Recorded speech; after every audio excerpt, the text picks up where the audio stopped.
Hi, I'm Josh Hutchinson, and here's the Salem Witch Hunt Daily Report for May 31st, 2024. On May 31st, 1692, a warrant was issued for the arrest of John Alden. Thomas Newton observed the examinations of Elizabeth Howe, Philip English, Mary Toothaker, Margaret Toothaker, Wilmot Redd, William Proctor, John Flood, John Alden, and Martha Carrier. Samuel Parris again recorded the hearings. Thomas Newton ordered the Proctors, Sarah Good, Rebecca Nurse, Tituba, Alice Parker, John Willard, Susanna Martin, and Bridget Bishop to be transferred from Boston back to Salem, where the court of Oyer and Terminer would soon begin its job of hearing and determining cases. Witch Judge John Richards asked Cotton Mather for advice on how to proceed with the trial. Cotton told Richards not to count on spectral evidence as evidence of guilt, because devils could impersonate innocent people, even saints.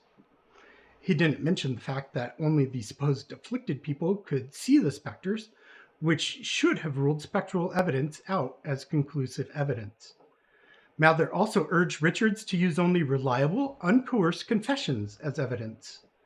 Mather laid out a list of other evidences that were grounds for suspicion but not proof of guilt.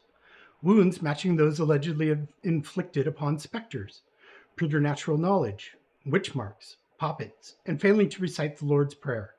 These were not sufficient proofs because the devil could have put these things in place without the suspect's knowledge. Counter to the laws on the books, Mather recommended leniency, giving lesser penalties and for lesser charges and reducing penalties for repentant confessors. Elizabeth Hubbard and Mary Walcott were deposed against Martha Carrier the same day. Susanna Sheldon made a statement against Giles Corey, Elizabeth Proctor, Sarah Buckley, and John Willard. Mercy Lewis and Abigail Williams were deposed against Martha Corey. Sarah Bibber was deposed against Elizabeth Howe. Joseph Safford was deposed against Bridget Bishop. Abigail Williams testified against Rebecca Nurse, Sarah Cloyce, Elizabeth Proctor, and John Proctor. Elizabeth Hubbard, Mary Walcott, Mary Warren, and Ann Putnam Jr. were deposed against Wilmot Redd. John Alden and Sarah Rice were sent to the jail in Boston.